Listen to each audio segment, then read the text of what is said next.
aking YouTube channel, Quezon Province Realty TV. Okay, it's me again, Miss Geraldine Villarasa. Okay po, ako po ay humihingi ng pasensya sa aking pong mga viewers, sa aking pong mga subscribers. Medyo po natagalan ang pag-upload ng inyong lingkod, natagalan po ng pag-i-area. Kaya ngayon na naman lang po ulit ako makakapag-vlog at makakapag-upload ng aking ibinibentang property dito po sa aking YouTube channel. Medyo po talaga busy ang inyong lingkod dahil marami po akong inaasikasong dokumento nung mga dati ko pong nabenta at ito pong mga nabebenta ko po sa kasalukuyan. Kaya po ako'y humihingi po sa inyo ng pasensya talaga pong. Halos po ilang linggo na po akong hindi nakakapag-upload. Ang inyong lingkod po ay trompo na naman. Okay po, nandito na naman po ako sa isang barangay dito po sa amin sa Tagkawayan, Quezon. Meron na naman po akong iba-vlog na property. Siya po ay 14.6 hectares. Yes po, napakalaki po ng area na to. Then mula po sa National Highway hanggang dito po sa aking tayong ito ay nasa 7 kilometers ang layo niya. Then kita nyo naman po, rough and cemented road ang kalsada. Then yung pagpasok ko po dito papunta sa area, yun po ay proposed road na papunta po dito po sa property na to. Nga lang po ay hindi pa po talaga siya develop. Siya po ay daang tao lang or motor lang, pero pag ito po ay nasudsod na, makakapasok na po ang sasakyan. Pero po ito ay barangay road. Okay po, tara po at papasukin natin ang 14.6 hectares ng Tagkawayan, Quezon. Okay, ayan na po. Ayan pa rin po yung kalsada. Nahati po ang kalsada dito.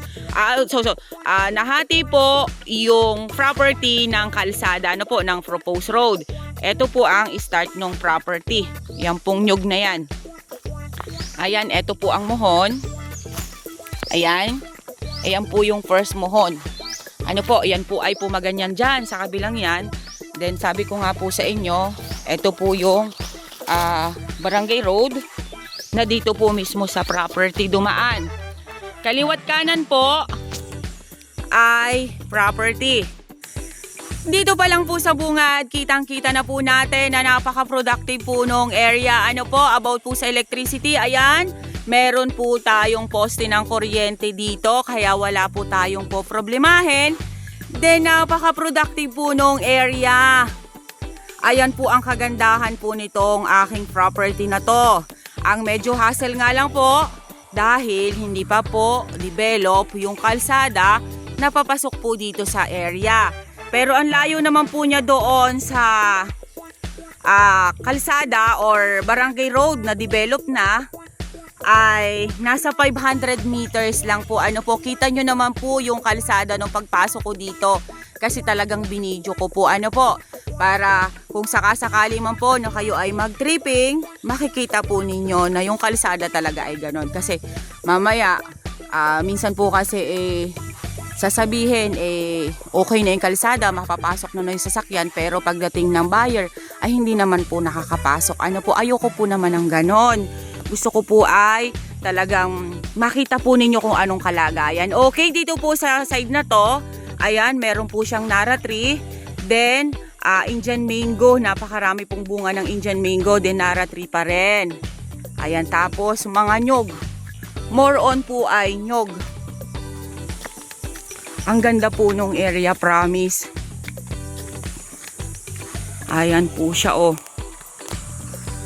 Doon po sa mga buyers na naghahanap ng productive po ang property, ito na po yung pinakang the best na maiaalo ko po sa inyo. Ano po, napakarami pa po niyang mamunga. Yung mga nyog po niya ay kasagsagan pong namumunga. Hindi po siya katulad ng iba na mga layugan. Medyo may matataas na rin naman po, pero marami pa rin po silang mamunga. Ano po? Okay, tara pa rin po sa dulo. Kasi ito po ay wala pang 1/4 itong dinadaanan kong to. Ayan, napakarami po niyang nyug, oh. Oh, ha? Okay po, ito lang pong side na to, ang medyo po siya walang tanim. Ano po? Then, nandyan po yung tinatawag nilang sanog, yung daanan po ng tubig. Medyo po itong side na to ay patalibis. Ano po? Ayan, kita naman po natin, medyo maramo po yung area dito sa side na are. Ano po? Ayan. Pero ito lang po yung part na medyo walang tanim po na nyog. Pero yung dyan po sa pandang yan, ay marami na po siyang nyog. Okay, ayan po. Pantay na po naman dito sa kabilang are.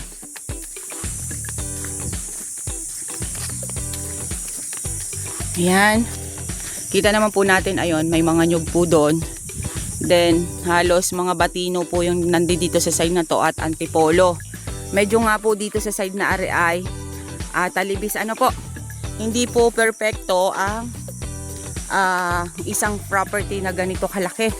Kumbaga po ay talagang syempre meron po yung flat, meron po yung rolling, pero hindi naman po ganun katalibis po yung ano po, yung kanyang ibang part ng property. Ayan, kasama pa rin po yung malinis na yan. Then ayun po ang mga nyog dun sa side na yon. Then ito po ang property pa. Ayan, dito po sa side na to ay pantayin. Ano po, may palayan po ito. Then ayan, may mga mangga po dito, santol. Then ayan, duhat na napakalaki. Then ito po yung bahay.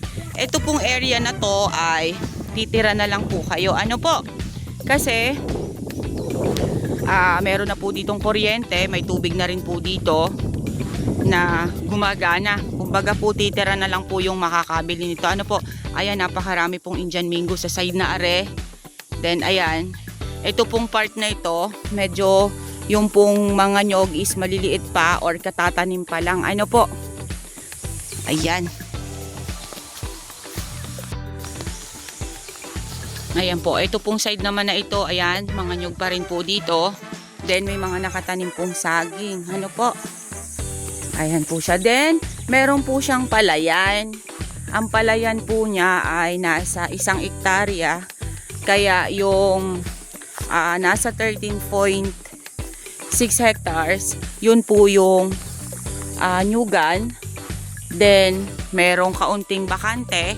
Yun lang po, yun po yung pinalulooban ng 14.6. Ano po, ayan po ang property. Then, ito po yung bahay. Ayan po siya. Ayan, medyo po pa-overlooking dyan sa side na yan. Napakasarap po ng hangin dito sa lugar na are. Napakalamig po, ayan. Indian, mangga po siya na napakalaking puno. Then, ito po yung palayan. Ano po?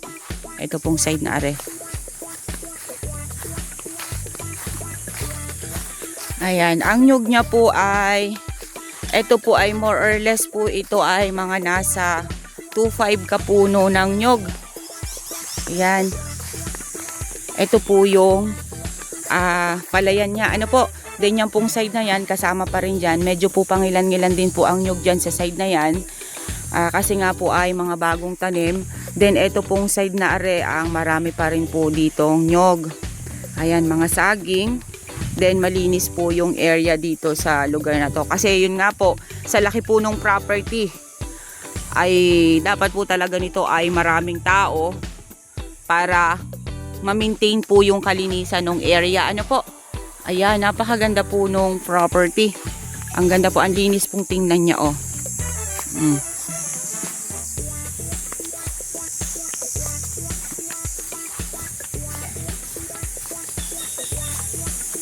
Ayan po siya. Napakarami pong Indian mango at duhat. Ang kagandahan po kasi ni talaga nito ay nandito po mismo sa loob ng property ang barangay road na nakapropose. Yan. Ito pa rin po yung area. Ayan, makikita po ninyo yung hose ng tubig. Ayan. Papunta po yan dun sa bahay. Ano po? Ito, may guyabano sa side na are. Then, mga Indian mango po ang nandiyan dyan. Uy, ang daming duhat! Manguha ka, taweng! Manguha ka, masarap yan! Manghingi ka ng ano, lalagyanan, dali! Wow, ang ganda dito! Overlooking po yung property, oh!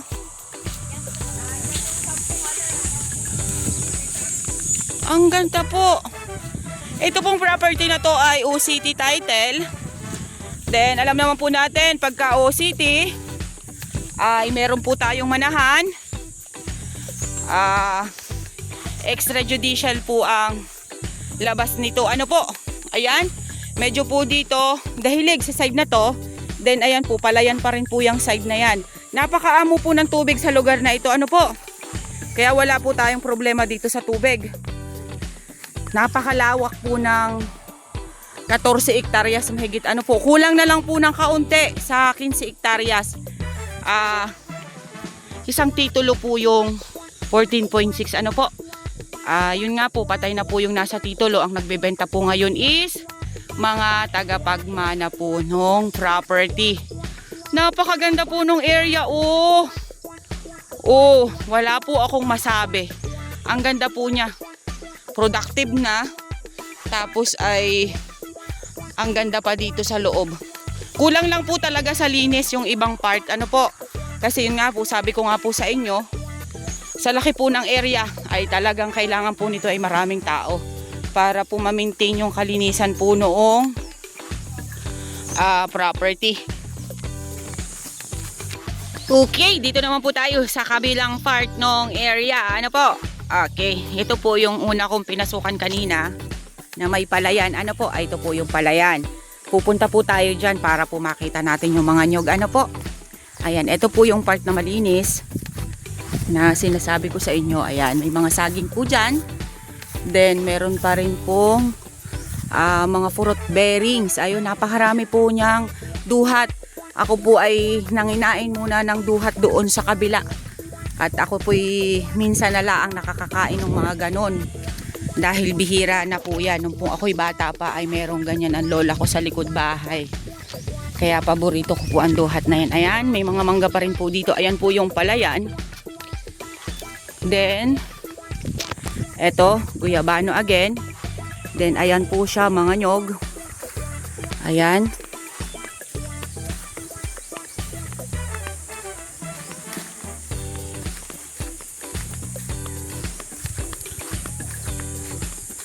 Ayan pa po ang area.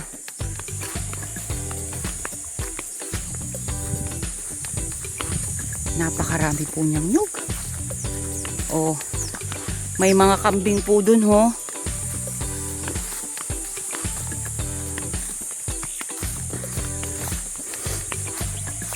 Ayan po ang property. Napakaganda po niya, oh. Oh. Napakarami rin po niyang duhat. Ayun po, may mga duhat pa po doon. Ang lalaki ng puno. Yung lang po doon sa may bahay ang talagang maraming hinog.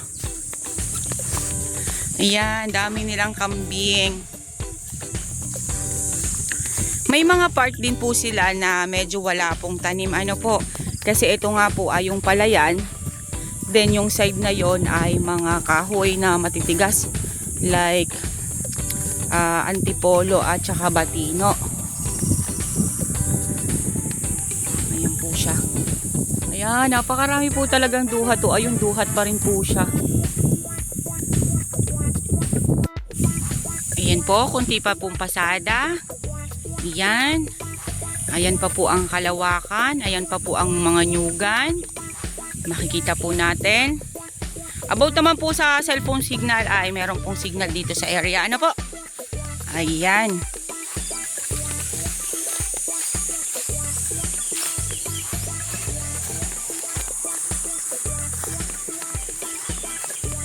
Ang ganda po nung area, sa totoo lang po.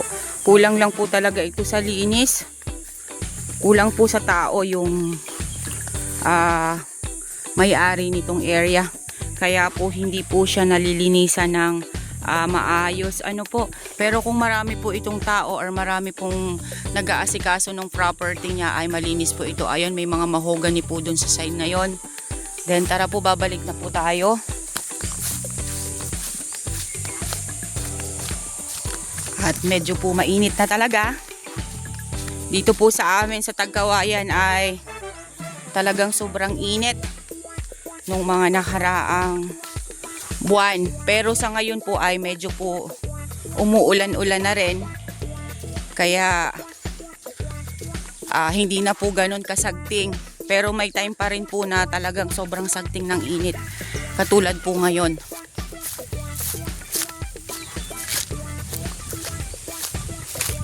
Ayan, kaya po siya may bakod dahil nga po dun sa mga kambing. Napakaganda po nung area, oh.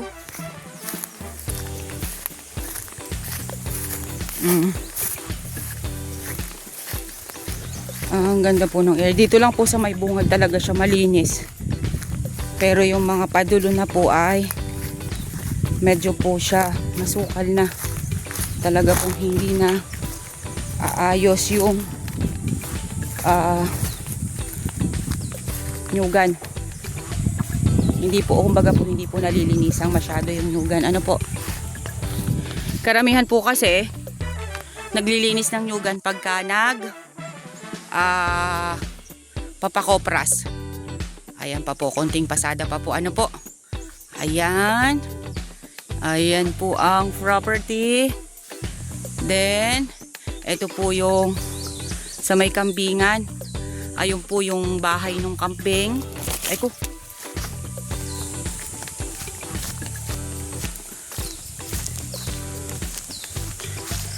Konting pasada pa po. Ano po? Ayan. Ito po yung koral ng kambing. Kaya po siya ay may mga bakod. Ano po? Then, ito po naman yung kabilang side. Ayan, nyugan pa rin po dito. Ayan. Okay guys, sabihin nyo po ang property namin. Dito po ito sa Tagkawayan, Quezon. 14.6 hectares along Barangay Road. Then, ang nyug po niya ay more or less po ito ay 2,500 kapuno. Then, napakarami po niyang fruit bearings dito po sa area. May bahay na. Meron na po siyang source of water. Ayan, kita naman po natin, talagang nakaumang na po ang hose niya dito. Then, sabi ko nga po sa inyo, hindi po perpekto ang isang property. Lalo na po at pag ganito po kalaki yung area. Ano po? Meron po siyang flat. Meron po siyang medyo dahilig. Meron po siyang rolling. Ano po? Okay, napakarami po niyang duhat dito sa side nare. Then meron po siyang overlooking. Ito pong tayo ko pong to ay overlooking. Siya po ay OCT title. Mga tagapagmana po ang pipirma sa bilihan. Then yung about po sa price, mamaya ko na po ilalagay sa details ko. Mag-uusap po kami muna ni seller. Okay po, once again po ako po ulit ang inyong site locator, si Miss Geraldine Villarasa. Muli po ako maglalambing. Pa-like and share po ng aking mga vlog. And pa-subscribe na rin po ng aking YouTube channel, Quezon Province Realty TV. Okay po, mayroon pa rin po siyang pitak ng palayan. Kumbaga po ay nasa 1 hektarya po ang palayan nito. Ano po? Then may source of electricity. Okay po, thank you po for watching.